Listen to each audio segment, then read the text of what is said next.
வணக்கம் viewers, welcome to கருவேப்பிலை சமையல். எல்லாருக்கும் இந்த வணக்கம் வீவர்ஸ் மெயினாக குழந்தைகள் எல்லாருக்கும் ரொம்ப பிடிக்குது. எல்லோரும் கால் பண்ணி சொல்கிறதுனால சில பேருக்கு அதை கொஞ்சம் ஷார்ட் பண்ணுங்கன்றீங்க, அதனால் எக்ஸ்கியூஸ் பண்ணிக்கோங்க. அப்புறம் கருவேப்பிலை சமையல் அப்படின்னு நான் சொல்கிறத கருவேப்பிலை சமையல்னு சொல்லுன்றாங்க. ஏன்னா இது கருவேப்பிலைன்றதும் கரெக்டு தான். இது நான் அப்படியே சொல்லி பழகிறதுனால நான் இதை சேஞ்ச் பண்ண முடியாது. ஸோ வணக்கம் வீவர்ஸ், வெல்கம் டு கருவேப்பிலை சமையல்.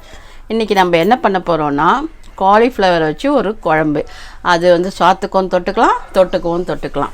ஒரு பாண்டியில் பே லீஃப் ஒன்று, ஒரு 3-4 கிராம்பு, சின்ன துண்டு பட்டை, கொஞ்சமாக ஒரு 1/4 ஸ்பூன் சோம்பு, ஒரு 3 தக்காளி போட்டுக்கோங்க. அப்புறம் வெங்காயம், சின்ன வெங்காயம் ஒரு 20 சின்ன வெங்காயத்தை அலம்பி உரித்து வச்சுக்கோங்க. இதை வதக்கி நம்ம அரைச்சிடணும், சரிங்களா? அதனால் வதக்கிறதுக்கு கொஞ்சமாக வேணால் உப்பு போட்டுக்கலாம், லைட்டாக, ரொம்ப வேண்டாம், கொஞ்சமாக போட்டுப்போம், சரிங்களா? இதுக்கு தேங்காயும் வேணும். அதனால நான் என்ன சொல்கிறேன்னா, தேங்காயை இதை தனியாக அரைச்சிடுங்க. இப்போ வதக்கிறத தனியாக அரைச்சிடுங்க, தேங்காயை தனியாக அரைச்சி வச்சுக்கோங்க. ரெண்டையும் தனியாக அரைச்சி வச்சுட்டா கடைசியில் தேங்காயை கொட்டினா அது ரொம்ப டேஸ்ட்டு நல்லாயிருக்கும். அதனால சொல்கிறேன். இந்த குழம்பு சூப்பராக இருக்கும். சாத்துக்கு, எதுக்கு, எல்லாத்துக்குமே நீங்கள் யூஸ் பண்ணிக்கலாம். 2 in 1 யூஸ் பண்ணலாம். இப்போ காலிஃப்ளவர் வேறு விலை கம்மியாக இருக்குது, தக்காளி வெங்காயம் எல்லாமும் கொஞ்சம் விலை குறைஞ்சிருக்கு. இருந்தாலும் ரொம்ப யூஸ் பண்ண வேண்டான்னு கொஞ்சமாக யூஸ் பண்ணுறேன். இந்த அளவுக்கு தேங்காய் எடுத்து வச்சுக்கோங்க. இதை தனியாக அரைச்சிக்கோங்க, சரிங்களா? வதங்கட்டும். வதங்கின உடனே நம்ம அரைச்சிடுவோம். உங்களுக்கு பூண்டு இஞ்சி வேணுன்றவங்க இதில் வதக்கி அரைச்சிக்கோங்க. நான் அது வேண்டாம் அப்படின்னு விட்டுட்டேன். நீங்கள் வேணும்னா என்ன பண்ணணும், பூண்டு இஞ்சியை இதோடு சேர்த்து வதக்கி அரைச்சிடுங்க. பேஸ்ட் இருந்தாலும் பரவாயில்ல, இதோடு போட்டு கொஞ்சம் வதக்கிட்டு அரைச்சிடுங்க. பாருங்கள், இப்போ அரைச்ச விழுதெல்லாம் காமிச்சிட்டேன். தக்காளி வெங்காயத்தை தனியாக அரைச்சி எடுத்துன்னு வந்ததை காமிச்சிருக்கேன், தேங்காய் தனியாக அரைச்சி எடுத்துன்னு வந்ததை காமிச்சிருக்கேன். எண்ணெயில் மிளகா போட்டுட்டேன். மிளகா போட்டதுக்கப்புறம் நம்ம அரைச்ச தக்காளி வெங்காயம் விழுத போட்டுட்டேன். இப்போ அதுக்கு மேலே என்ன பண்ணணும் அப்படின்னா, காரப்பொடி சேர்க்கணும். காரப்பொடி உங்களோட குவான்டிட்டிக்கு தகுந்த மாதிரி, கொஞ்சம் காரமாக இருந்தால் நல்லாயிருக்கும். அதனால் நான் இது ரொம்ப ஸ்பூன் ரொம்ப சின்னது, சும்மா கொஞ்சம் தான் உழுது. அதனால் ஒரு 1/4 ஸ்பூன் இல்லை 1/2 ஸ்பூன் போட்டுட்டேன். ஒரே ஒரு ஸ்பூன் தனியாத்தூள், அவ்வளோதான் போடணும். ரொம்ப போட்டிங்கன்னா இது வேறு மாதிரி டேஸ்ட் வந்துடும். அதனால் காரத்துக்கும் தனியாவும் கொஞ்சமாக போட்டு இதை கொஞ்சம் வதக்குங்க. நான் சொன்னேன், பூண்டு, அதாவது இஞ்சி பூண்டு பேஸ்ட்டு யூஸ் பண்ணுறவங்களா இருந்தால், இப்போ நான் யூஸ் பண்ணுறேன் அப்படின்னா எனக்கு இன்றைக்கி வேண்டாம் அப்படின்னு நான் பண்ணலை. நீங்கள் போட்டுக்கிறதா இருந்தால் இந்த வெங்காயத்தை வதக்கும் போதே இஞ்சி பூண்டு பேஸ்ட்டையும் போட்டு வதக்கி அரைச்சிடுங்க. அப்போது தான் அது இதோட இன்னும் கொஞ்சம் வதங்கும் போது நல்லா பச்சை வாசனை போய் சூப்பராக இருக்கும். இப்போ இதை போட்டுட்டோமா, இதில் காலிஃப்ளவரை நம்ம ஏற்கனவே நல்லா க்ளீன் பண்ணி தண்ணியில் அலம்பி வெந்நீரில் போட்டு எடுத்து வச்சுருக்கேன். அதை இதில் சேர்த்துட்றேன். பாருங்கள், காலிஃப்ளவரை ஏற்கனவே வேக வச்சது, அதை அப்படியே இதில் சேர்த்துட்றேன். சேர்த்துட்டு கொஞ்சம் மூடி வைக்கணும். ஏன்னா இதெல்லாம் அதோடு சேர்ந்து அந்த கிரேவி அது எல்லாம் ஜம்முன்னு ஆகும். அதனால் நம்ம என்ன பண்ணணும், உப்பு கொஞ்சமாக போட்டுட்டு மூடி வச்சிடணும். பாருங்கள், இப்போ உப்பு தேவையான அளவு போட்டுக்கலாம்.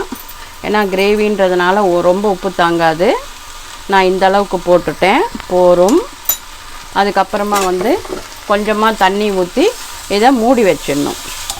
கொஞ்சம் இந்த காரம், அந்த மசாலா எல்லாம் இதில் இறங்கணும். அந்த அரைச்ச பாத்திரத்தையே அலம்பி அந்த தண்ணியை ஊற்றிடுறேன்.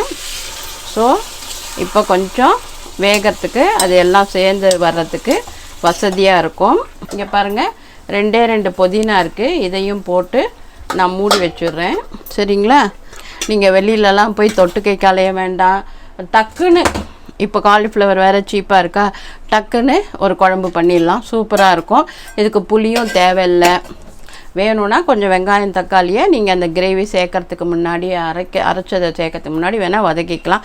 ஆனால் காலிஃப்ளவர் நிறையா இருக்கிறதுனால நான் அது பண்ணலை. அப்படி கொஞ்சமாக இருந்தால் நீங்கள் ஒரு வெங்காயம் தக்காளி வதக்கி இந்த அரைச்ச கிரேவியை ஊற்றுறதுக்கு முன்னாடி சேர்த்துக்கலாம். இஞ்சி பூண்டு போட்டுக்கலாம்.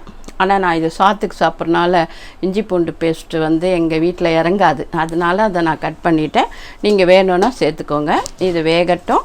நான் அப்புறமா இதை சேர்க்கும்போது காமிக்கிறேன். பாருங்கள், இப்போ வந்து நம்மளோடது ஒரு 5 நிமிஷம் அப்படியே நம்ம சிம்மில் வச்சோம். நல்லா கிரேவி சுண்டி காலிஃப்ளவர் நல்லா சுருங்கி அந்த இதெல்லாம் நல்லா இறங்கிடுச்சு, வாசனை உப்பு எல்லாம். இந்த ஸ்டேஜில் நம்ம அரைச்சி வச்ச தேங்காயை கொட்டிடுவோம். கொட்டிட்டா இது ரொம்ப கொதிக்க வேண்டாம். நீங்கள் வேணும்னா இதில் சோம்போ சீரகமோ தாளித்து கொட்டிக்கலாம். ஆனால் நான் எதுவும் கொட்ட மாட்டேன். அப்படியே ஒரு கொதி வந்தவொடனே இறக்கிட வேண்டியது தான். லேசாக ஒரு கொதி வந்தால் போகிறோம். நம்மளோட சுவையான காலிஃப்ளவர் குழம்பு ரெடி ஆகிடுத்து. பாருங்கள் எப்படி இருக்குன்னு. சரியா? எப்படி இருக்குது? சூப்பராக இருக்கா? சாத்துக்கு தொட்டுக்கலாம், சாத்தில் போட்டு சாப்பிட்லாம், சப்பாத்திக்கு தொட்டுக்கலாம், பூரிக்கு தொட்டுக்கலாம், ஆப்பத்துக்கு தொட்டுக்கலாம். செம்மையாக இருக்கும். ஏன்னா தேங்காய் நிறைய அரைச்சி லாஸ்ட்டில் கொட்டியிருக்கனால உங்களுக்கு வயிற்றுக்கும் நல்லது. ஆக்சுவலாக தேங்காய் பற்றி கூட நான் போட்டிருக்கேன். அதில் வந்து முக்கால்வாசி நல்ல கொலஸ்ட்ரால் தான். ஒரு கொதியில் நீ இறக்கிடணும். அப்போ வந்து அது நல்ல கொலஸ்ட்ரால். ரொம்ப கொதிக்க விட்டால் தான் அது நமக்கு கெட்ட கொலஸ்ட்ராலாக இருக்கும். அதனால கூடுமான வரைக்கும் கடைசியில் தேங்காய் அரைச்சி கொட்டுங்க. பச்சையாக தேங்காய் சாப்பிட்டா ரொம்ப நல்லது. அதனால தான் காயெல்லாம் பண்ண உடனே கடைசியில் தேங்காவை துருவி இறக்கி வைப்பாங்க. அந்த காலத்தில் நம்ம பெரியவங்க சொன்னது எல்லாமே கரெக்டு. ஆனால் அவங்க எப்படி உணர்ந்து செஞ்சாங்கன்னு தெரியல. இப்போ நம்ம எல்லாத்தையும் ப்ராக்டிக்கலாக ப்ரூவ் பண்ண பிறகு அக்செப்ட் பண்ணுறோம். அவ்வளோதான்.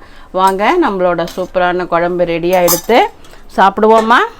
இன்றைக்கி என்ன காத்தால என்ன டிஃபன்? அதுக்கு தொட்டு டேஸ்ட் பார்த்துருங்க. சாதம் சூட அப்படியே சாத்தில் போட்டு சாப்பிட்டீங்கன்னு வச்சுக்கோங்க. ஆக்சுவலாக நான் சாத்துக்கு தான் பண்ணியிருக்கேன். கண்டிப்பாக ட்ரை பண்ணி பார்த்துட்டு எனக்கு கமெண்ட் பண்ணுங்கள். மறக்கவே மறக்காதீங்க. அப்புறம் என்ன பண்ணணும்? ஷேர் பண்ணணும், லைக் பண்ணணும், கமெண்ட் பண்ணணும், என்ஜாய் பண்ணணும். ஆக்சுவலாக ஏதோ ஒன்று நான் படித்தேன், அதை உங்கள் கூட ஷேர் பண்ணிக்கணும்னு நினச்சேன். ஆக்சுவலாக மறந்துட்டேன் அப்படின்னு யோசனை பண்ணுறேன். நான் உங்ககிட்ட அதை சொல்லணும்னு. ரொம்ப மனசை தொட்டது அது. சரி, நான் அடுத்த வீடியோவில் ட்ரை பண்ணுறேன். ஏன்னா எனக்கு மைண்டில் இருக்கு, ஆனால் வெளியில் வர மாட்டேங்குது. ஸோ நான் அது ஆனால் ரொம்ப பிடிச்சது, உங்களோட கண்டிப்பாக ஷேர் பண்ணிக்கணும்னு நினச்சேன். நான் மறந்துட்டேன். நெக்ஸ்ட் வீடியோவில் நான் கண்டிப்பாக உங்களோட ஷேர் பண்ணிக்கிறேன்.